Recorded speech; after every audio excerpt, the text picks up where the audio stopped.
আছে দুই প্রকার। একটা পদ্ধতি হলো আবুল আহাব মার্কা মোহাব্বত, আরেকটি পদ্ধতি হলো আবু বকর মার্কা পদ্ধতি। এখন আপনি কোন পদ্ধতিতে রাসূলুল্লাহর মোহাব্বত করবেন? ও দোস্ত, বিশ্বনবী রাহমাতুল লিল আলামিন যেদিন এই ধরার বুকে এসেছিলেন, আবুল আহাব এত খুশি হয়েছিল বিশ্বনবী রাহমাতুল লিল আলামিনের প্রতি মোহাব্বতী হয়ে আবুল আহাব তার দাসী সুহাইবাকে আঙ্গুলের ইশারা দ্বারা আজাদ করে দিয়েছিল। কিন্তু বিশ্বনবী রাহমাতুল লিল আলামিনের মিলাদে সে খুশি হয়েছে, বিশ্বনবী সাল্লাল্লাহু আলাইহি ওয়াসাল্লামের সিরাতে সে খুশি হয় নাই। আল্লাহ রাব্বুল আলামিন যখন আয়াত নাযিল করলেন, ওয়ানজিরু আশিরাতাকাল আকরাবিন, ওগো বিশ্বনবী আপনি আপনার আত্মীয়স্বজনকে কুরাইশদেরকে দাওয়াত করে আপনি এক আল্লাহর আহ্বান করেন, এক আল্লাহর জন্য দাওয়াত দেন। তখন বিশ্বনবী রাহমাতুল লিল আলামিন তাদেরকে দাওয়াত করলেন। বিশ্বনবী পাহাড় উপর যখন সবাইকে একত্রিত করে বললেন, ও কুরাইশ লোকেরা, আমি যদি বলি পিছন থেকে, পাহাড়ের পিছন থেকে তোমাদেরকে একদল লোক আক্রমণ করার জন্য আসতেছে, তোমরা কি আমার কথা বিশ্বাস করবা? সকলে বলল, আপনি হলেন রাহমাতুল লিল আলামিন, আপনার কথা আমরা বিশ্বাস করব।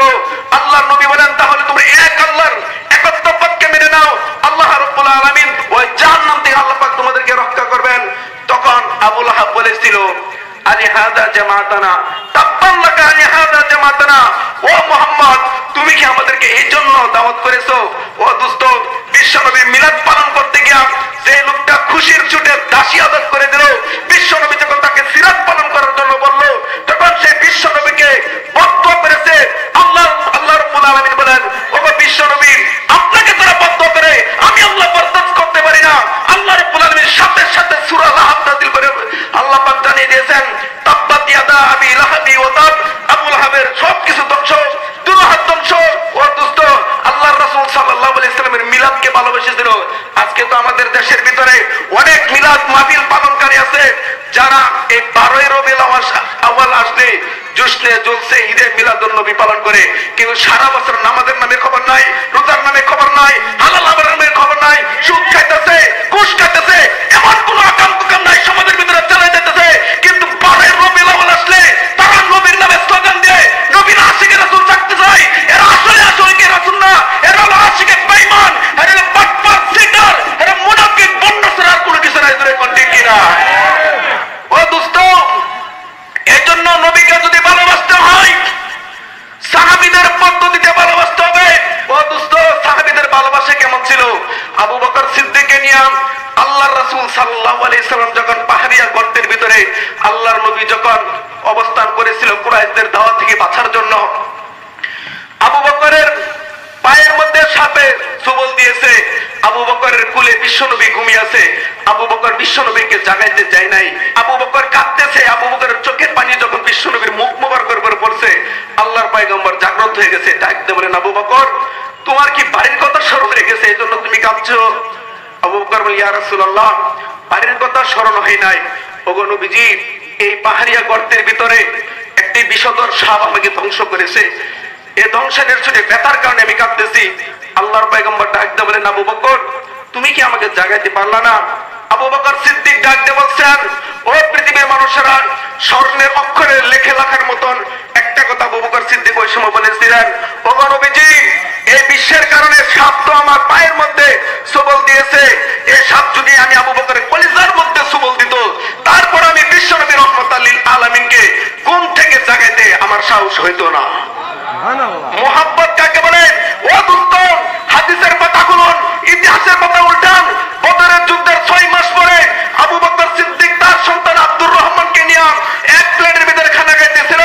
আব্দুর রহমান ডাকতে বলেন, আব্বা বদরের যুদ্ধে কুরাইশদের সাথে মুহাম্মদ সাল্লাল্লাহু আলাইহি সাল্লামের বিরুদ্ধে যুদ্ধ করার জন্য আমি এসেছিলাম।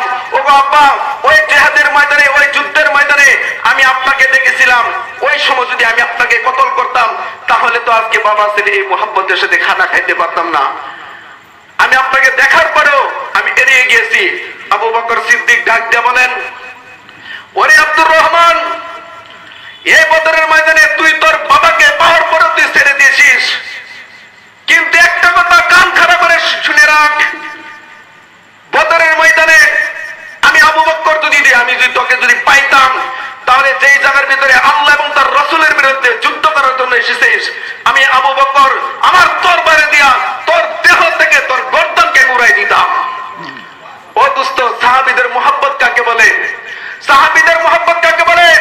ওই সাহাবীদের মুহাব্বতের ঈমানের মানদণ্ড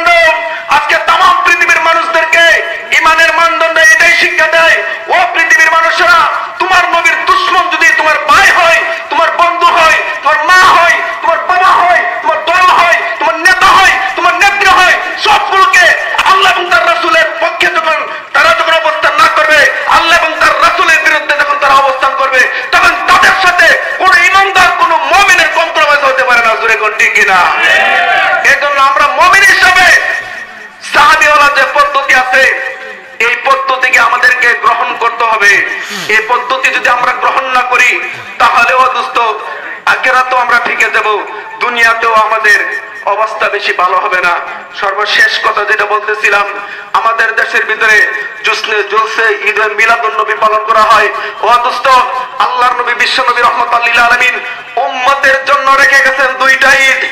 আর কোন ব্যক্তি যদি তৃতীয় নাম্বার কোন ঈদ যদি বাইর করে, এর চাইতে ওরা ভন্ডামি আর এর চাইতে ওরা মুনাফিকি আর কোনো কিছু হতে পারে না। জোরে কোন ঠিক কিনা?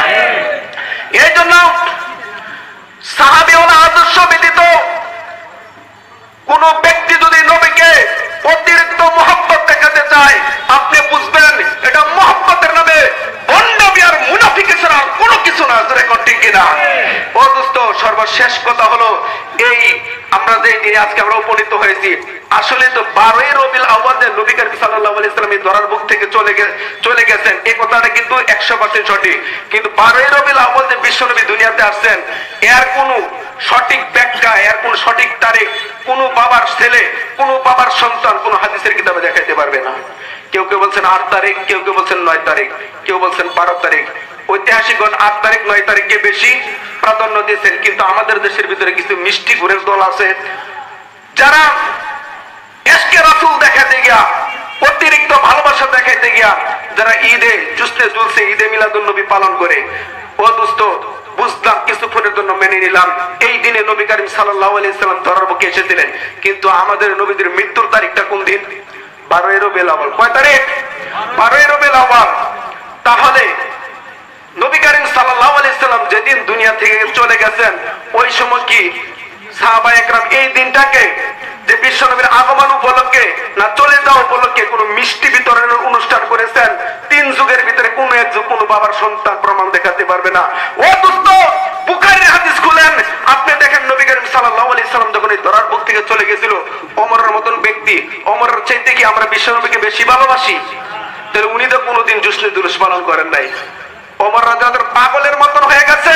যে ব্যক্তি বলবে যে বিশ্বনবী মারা গেছে, যে ব্যক্তি বলবে বিশ্বনবী ইন্তেকাল করেছে, আমি আমার তরবারি দিয়ে তার গর্দান উড়াই দিব।